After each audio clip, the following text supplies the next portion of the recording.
So often people, they love it when their property gets appraised high, and they hate it because they're paying taxes. Right. So how do we balance that in the minds of people when they call to complain? No, you got it wrong. All right? Yes, that's always the issue, right? Because, you like you said, when you want to pay your taxes, you want it low. When you want to sell it, you want it high. And you can't have it both ways. The office is tasked with doing it fairly and accurately. So it is what it is, right? So and that's why I want to make sure that people understand that we set the values.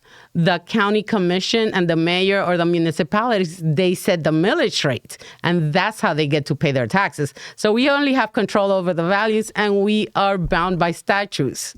So, Marisol, lots of times people say the property appraiser got it wrong. What are some things that they can do so they can get an opportunity to speak their voice? So we usually, they can come into the office all the time. They can access us via internet or phone. But people can let us know of things that they have done or changed in their homes, perhaps, that we might not be capturing. And that way we are sure that it was that the appraisal is accurate. Also, people need to understand for single-family residential houses, we go with what the market is doing, how many properties have sold and how much they have sold for. A lot of people, I'll tell you, Michael, they call and complain. It's like, well, my neighbor's the one that sold their house. Why are you increasing my value? Because by statutes, that means the whole area is improving, okay? Yes. And while you might not sold it, your property value is actually higher because others are selling. So there is a maximum on residential that it can go up a year. What is that percent? If you have your homestead exemption, is 3%. Under the Save Our Homes, the assessed value, not the market value. Right. And that's a big difference. Yes. Let's talk about on commercial property. Mm-hmm. People, that, great, my property's worth X dollars, but I don't want to pay the taxes. Right? What are some options for a commercial property owner to say, you guys got it wrong, right? Mm-hmm. Because that's what we as business people want to do. We want to lower the taxes. So what are some options? Of course. For commercial properties, income-producing properties, as appraisers, we use 3 approaches to value: the sales, income, and cost. So in the income approach, which are for income-producing properties, we would look at the rental rates. How much are they renting for? What is the capitalization rate, the cap rate that we call, and what are your expenses? So as a business owner, let's say you have an apartment building, you would say well, you know what? My vacancy rate is larger than what you have it at, or my rents are lower than what you have it at. Or my building is way older, and that cap rate shouldn't be so low. You can come and talk to us about those. So if there's vacant property next to each other, and let's say the zoning is exactly the same, and one piece of property sells for X dollars, does that therefore mean that the adjoining nearby property, same side of the street, same size, it's going to go up to that value? It would probably be about the same. It will not necessarily will go to that assessed value, but it'll definitely increase. And short of that, is there a maximum that it can go up per year for commercial property? Again, the assessed value cannot go higher, than 10%. But that is the assessed value. People need to understand that we have the market value. After the exemptions, we have the assessed value and then the taxable value. Right. The market value can go higher. The market value can go higher than the 10%. But the amount of the tax is the maximum value for the piece of property is maximum is 10%. Right. But remember, so a lot of times people don't understand or don't realize that when they're paying their taxes, while it only increases, it doesn't increase more than 10%, you pay your millage rate to the county school board, and that is based on the market value. Yes. So one way or the other. Why do you laugh? And commercial property owners have some legal options as well. So why don't you tell us about that? So it's not just commercial property owners. I think you're referring to the Value Adjustment Board. Yes. So when people get and they should know, when they must know, when you receive your trim notices, your truth and millage, around August, third week in August, you're going to see several columns with the current millage rate on taxes and the proposed taxes if the millage is adopted or if office rolls back. So there, you can come into our office and, we can sit down, you bring us your documents. Why do you think that we're too high? And then, or if we don't come to an agreement, you can file with the Value Adjustment Board, which is also independent, and we will go in front of a magistrate who would decide who's correct. So it's not a matter of, I just think my property is worth less. You have to go in with facts. You have to go in with facts. And that's one of the things that I really want to harp on with my candidacy, because I want transparency in the office. Because when you go to the magistrate, it's just like an attorney or at a courtroom. They have to base their decisions on fact, not just because you think it is. It's not necessarily. It's what the market is doing. And at the Office of the Property Appraiser, we're bound by statutes, like I said before. So if we don't get these properties with the accurate ratios and we submit it to Tallahassee, the tax roll doesn't get approved. So let's say a bunch of properties sell around your area, whether it be a residential or commercial, and we don't bring the rest of the population with those properties, okay? It shows that we're not doing it right. And then Tallahassee will send it back to Miami-Dade, and the roll doesn't get approved. So we go through painstaking methods to make sure that we are doing it correctly, so it doesn't get kicked back. So Marisol, we have so many different types of communities, very diverse and very different in the neighborhoods. For instance, if you go to the Gables, even within the Coral Gables, there's areas that are really pricey and there's areas that are not. How does the property tax appraiser's office stay attuned to all these changes that are going on? So when you file when somebody sells their properties, they file it with a clerk of courts, and then we pick up and we see the activity in the area. Along with that, we have access to a lot of different publications that we see things that are sold. We stay in touch with community newspapers and see what's happening. We have a lot of market research, so we can be attuned with what's happening. On top of that, we have our field division that goes out into the neighborhoods and sees what's going on. So we know a lot of millionaires and several billionaires have moved to Miami-Dade County in South Florida. As blessed as we are to have them here and donating money to our favorite charities and our favorite schools, et cetera, when they come down, we just want them to pay fair market value. We don't want them to pay a lot. Right. There are only a few people that want to like the seller, because eventually that affects the neighbor next door and the neighbor after exactly. that. So again, as far as disputes, if the land next door of a $10 million house sells for $12 or $15 million, and you know that your property, prior to that, was only worth $10 million, but the lookalike next door. So people really need to be educated on how to appeal that and have that conversation. Yes. And my guess is they probably want to hire a professional to go in, because almost no one knows all the things that you need to do. And so once they could get an appointment, and then the date is set in front of a magistrate. Yes. And then so the property appraiser's office there with their facts, and the other side here, and then the magistrate makes a decision. Do they typically make it right then? No, they usually don't. It'll be at least a week, but probably like 2 weeks, because they have a series of maybe 40, 50 cases on that day to hear. Yes. So Michael, we could spend days here seeing and analyzing everything that goes on, but it takes them a little while to make it, because they have to listen to the case and evaluate the facts. Yes. But you should be ready to provide comparables or provide your expenses so you can see and make an informed decision. So this go around, this is May right now. When's the next cycle for people to appeal their taxes on their homes or businesses? So the office is cyclical. We started January 1st when we start assessing all the properties, because your date of your date of assessment is always January 1st.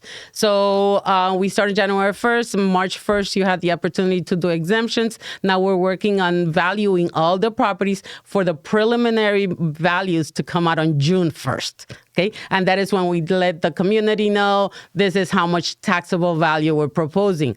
And from there, the municipalities and the county see how much taxable value they may have. On July 1st, we submit the roll passes, and the properties can get their money. The counties and municipalities can get their money. So at the same time in August, the third weekend, so that means that, yes, Mrs. Property Appraiser, you guys got it right from Tallahassee. They tell us that. So the roll can go on. So then by this time, the county is figuring out their budget.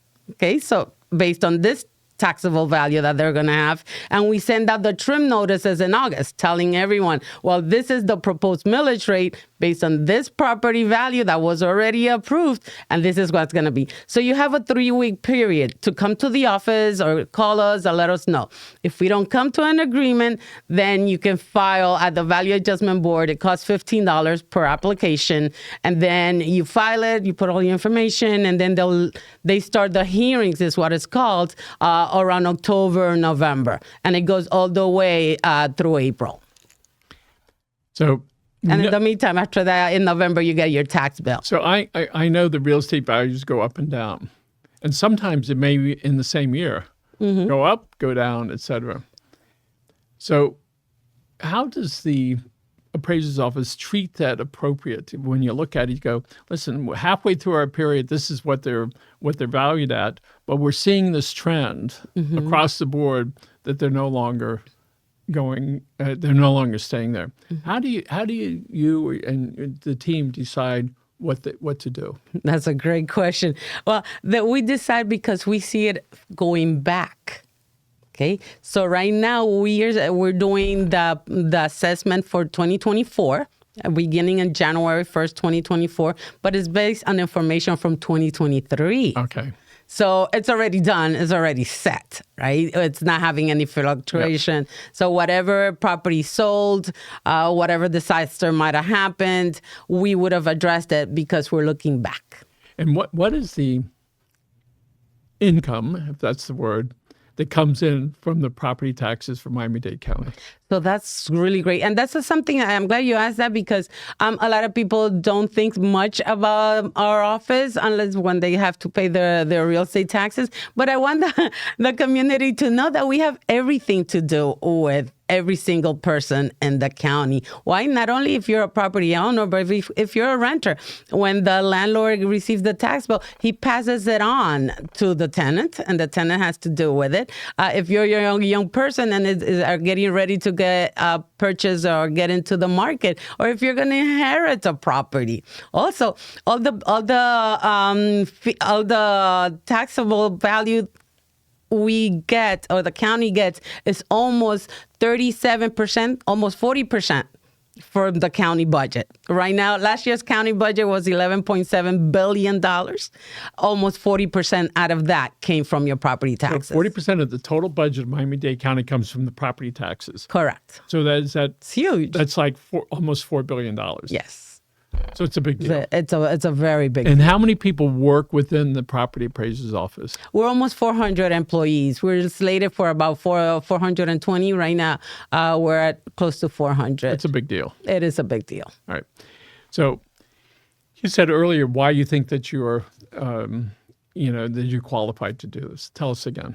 So because I know how the office works, because I am a state general appraiser, and I have knowledge of the office of the property appraiser, and of market value, how things are done and how we get the role approved, which is what we are tasked with. But within that, Michael, we have different areas that, we have to meet some certain ratios that we can go either way. My view is that always to help the taxpayer, because the way that you mentioned before, the people coming into town, and that's what's caused our property value to skyrocket. We have been, through the years, we have been going up 3%, 4%, 5%. The last couple of years, we've been at 12, 13% yearly, which, people that live on fixed income, we know the regular person in Miami-Dade doesn't have the money to access, to come into the market. And we know that this is a way to preserve wealth for your children. So we need somebody that understands that can do it for a long time, and that can see the vision of where this is going and how we can help the taxpayer. And what is it you can do within the organization and also with the citizens so everybody can get along? Yes. So within the organization, because I've been there, that's the best part. I ran in 2020, as you know, and I got almost 47% of the votes. And it is because I came from as an outsider from the private sector, in which you have to bill in order to make the money, in order to be and get the property values right. When I come into the public sector, I see that we can be more efficient, because people that have been there a long time, they're just used to the same way. They're not keeping up because there's so much. We all have almost 1 million properties in Miami-Dade County. So it's a huge Say that one more time. Almost 1 million properties in Miami-Dade County. Yeah, so it's a lot for 300 something employees, correct? And not only that, because we have a whole lot of other things that we have to manage. It's not just the values. It's really important that people see what the office does and how the office can help them, what we can do to help them make the systems more efficient. So we don't have to take longer in doing because when you're trying to value the properties in a fast pace, because the systems are not efficient, you're prone to make a lot of mistakes. We talked about the Value Adjustment Board. Last year, there were 66,000 petitions that were filed. So that's 66 out of 1 million. That's 60, which doesn't seem like much, right? But it's still a lot. But it's still a lot compared to other counties, especially. Yep. And then, Michael, another thing that why I'm so passionate about this, and I hope that you can tell in my voice, is because we don't realize that when all these petitions go to the Value Adjustment Board, it's a 50-50 the way it can go. People can get 10, 20% reductions, even 5%. But all of those reductions amount to billions of dollars from the taxable values that gets taken off. But nobody looks at that. And for each one of those that gets reduced, that means that somebody else is carrying the brunt. So do they ever go up after the hearing? Say, listen, they got it wrong. You're right. But because it should be 20 or 30% more. So sometimes we do. So once the magistrate makes a decision, both sides have the opportunity to ask them to reconsider their value, to reconsider their decision, and then they can reconsider or not. You cannot bring in new information, but maybe something that was misunderstood or something that. So it's important that if somebody wants to appeal that they either know a lot about it or hire somebody of their choice. Yes. So they figure out everything to do, knowing they might have to appeal that again and make sure that evidence is in there. Because once the hearing is done, they can't bring in, oops, I forgot this thing from last week. And that's another thing with with the hearings. Nowadays, after coronavirus, before we used to do it manually and with papers, with stacks of paper. Yep. Now you have to upload that information. For the regular taxpayer, it's really hard. I've had taxpayers that they're like, I don't know how to manage this program. I have to do a logging information. So you have to have a certain. So it's all by Zoom now? No, we actually do it telephonic. Yeah, okay. So, we do it telephonic, but you have to upload the document. So it's a lot more efficient than it was before. Yes, in that terms. In the old days, you'd have to gather your stuff, go drive down there, figure out where to park. Yes. Be there 15 minutes early. Yes. And wait. Yes. So it'd be like 3-4 hours, 5 hours. Now it's certainly much. It's more compressed. It's less. But I'm glad that you brought the commute issue. And one of my something in my platform is like right now we only have the office in downtown and another one in South Dade. I propose that we have Office of the Property Appraiser satellite offices throughout the county, not just for the Value Adjustment Board, but for the office when people have things to do, so they don't have to commute to downtown, pay for parking, and all of these issues. So the government can come to the people instead of making it so difficult for the people to come. And we as customers, residents, taxpayers, we want to have access to the people that can take care of the issues. We do a lot of work for the solid waste department. Hey, Frank. And and we talk about people. They sometimes think, well, I'll just put my garbage out and everything is okay. Well, there's a whole set of things that occur from that time. Correct. So let's talk about pick whatever category that you have on staff. What are some of the responsibilities of some people on staff? So as an office, our main responsibility is to have the tax roll approved. That is no buts. That's the big picture. In reference to on the daily basis, it will be valuing the properties, seeing how much they're going for the different types of property. Then also we are the keepers of records, making sure the legal descriptions are correct in our website and in our records. So you don't sell the wrong property to the wrong person just because of technicality or somebody put it in wrong, right? We also handle all the exemptions. Homestead, widow, veterans, blind, long-term, short-term senior. So all of these things the office does. Along with that, we manage the change in titles when people change their names in the title and the title. So we manage a lot of stuff that people don't realize. Okay, let's talk about exemptions. I'm glad you brought that up. So what are some of the types of exemptions people could, if they qualify, could get, and what does it mean to them, and how could they apply for those? So everybody that owns a home and lives in it, they should definitely apply for homestead exemption. That is the first one. Okay, because once you apply for the homestead exemption, you're getting $25,000 off from your assessed value, from your market value, to get to your assess. After that, you should. This also causes that it triggers those Save Our Homes amendment, that it doesn't let your assessed value to increase more than 3% yearly, which is huge, Michael. So if you went from a $500,000 house to an $800,000, you'd still be paying the taxes on the $500,000 with a 3% increase maximum per year. Okay, so I think that might be. I think that you might be saying portability. So Save Our Homes is what doesn't let your assessed value increase more than 3%. So over time, because we can't let, if you were to pay taxes on your market value, that's a lot of money. Well, with the homestead exemption and the Save Our Homes, it locks it in. Okay, and that's something the Florida Constitution has to make sure that people are able to stay in their homes. So that will not increase more than 3%.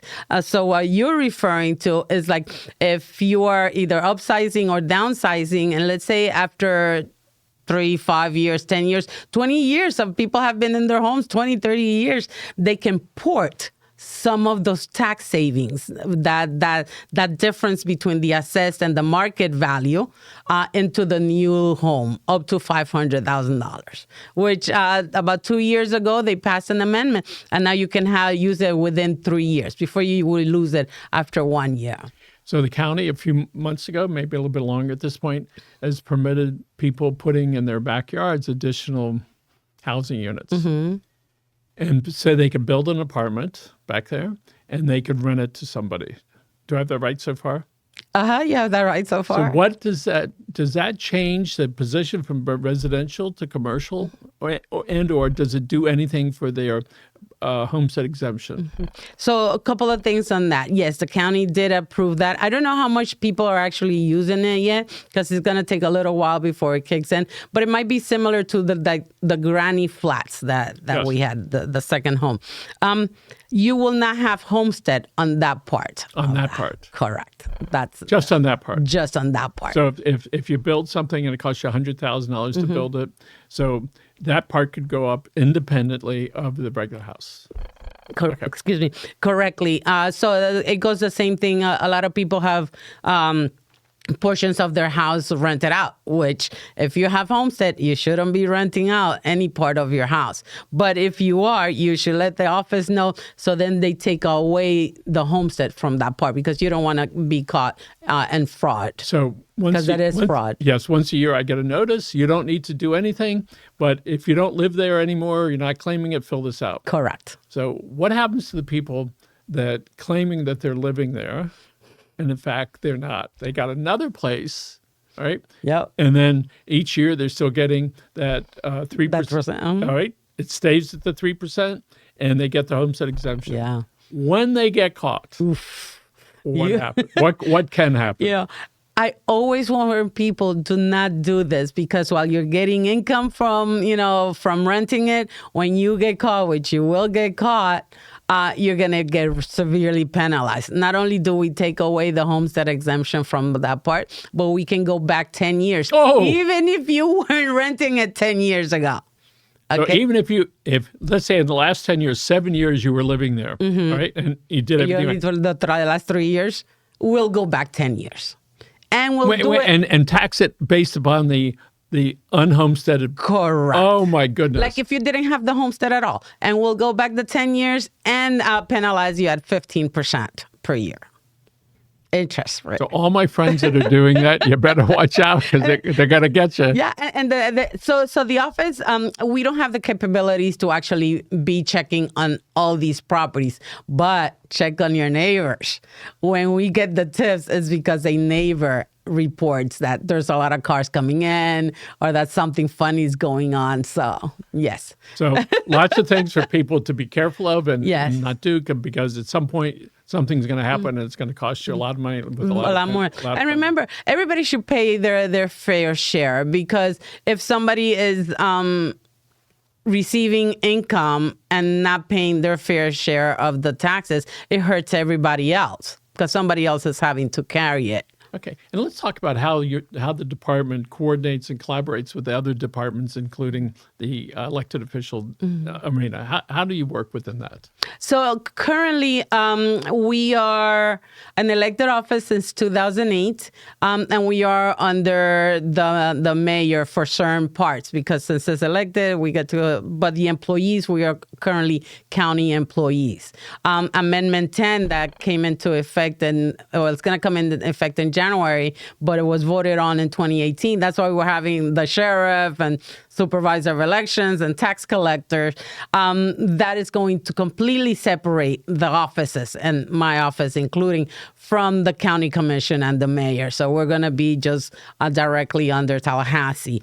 How do we collaborate? A lot of times when we have capabilities of picking up permits, let's say, from Coral Gables, South Miami Beach, that we know that this X building is making renovation. So then we go out and look at it. So we're having to collaborate with the municipalities, because they're letting us know this building is coming up, so we can go and put it in the tax roll when it's ready.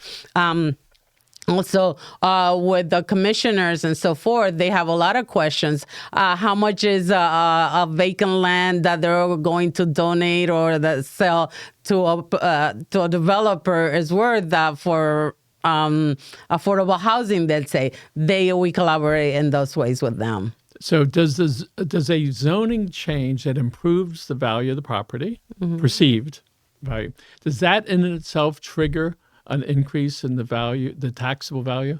Yes. So for example, just a zoning change, even though nothing's done it. Because it's allowing for. We had a huge zoning change in Coral Gables a few years ago.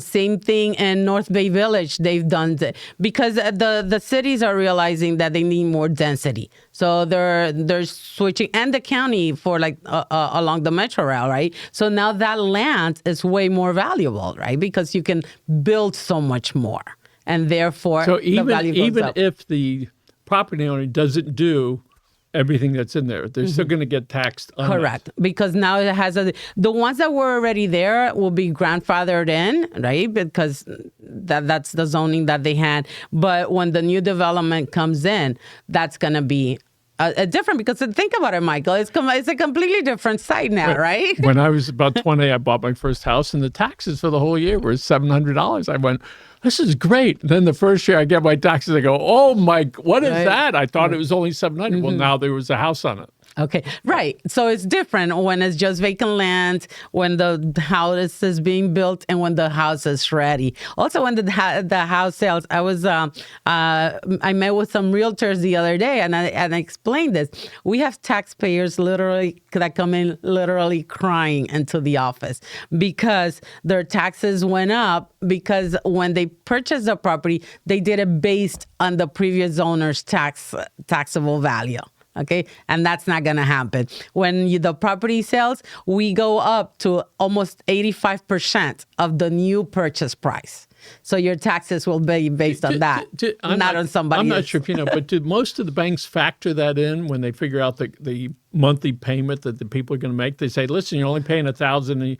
The last one's $1,000, but the new one is going to be $3,000. So the mortgage company, that's not their business, right? This is the realtors when they're doing the selling and when the person applies for the loans, how much they're calculating. The person, if they're very close to not making the loan, they might figure that it's like, well, it's going to be based on less property value versus the actual purchase price. So just be careful. Make sure you have great professional help. Correct. So if people want to find out more about you, they can go to your website? Yes, MarisolZenteno.com. Wait, say it again. MarisolZenteno.com. Okay, in our last 45 seconds, are we ready over there? Yes, sir. Okay, why don't you look right in this camera here and tell people a little bit more about you and why they should consider you for their vote. Sure. My name is Marisol Zenteno, and I am a candidate for Property Appraiser of Miami-Dade County. I humbly ask for your vote because I am a professional appraiser that has worked at the office and understands the needs of the community and understand market value and has the experience to be leading the office and take us into this new era that we're going into or that we're going through. I humbly ask for your vote in November. Please vote Marisol Zenteno. Thank you. Marisol, thank you so much for being here. You're terrific and a great handshake, folks. Thanks for joining us. Remember, check out all the candidates. You can go to miamidade.gov and you can find out who's running. And almost every one of them, whatever office they're in, you can call them, email them, jump up and down, and make sure that you do vote. And that's coming up pretty soon. In November, yes. And early voting starts. For the August, it's going to start in July. Which is pretty soon. Coming It's up. right around the corner. Qualifications are coming up in June, the second week in June already. Yes. They're going to close it, and that's it. Okay, so vote your conscience and make sure you check out all the candidates. Again, thank you for joining us and have a great day. Bye now.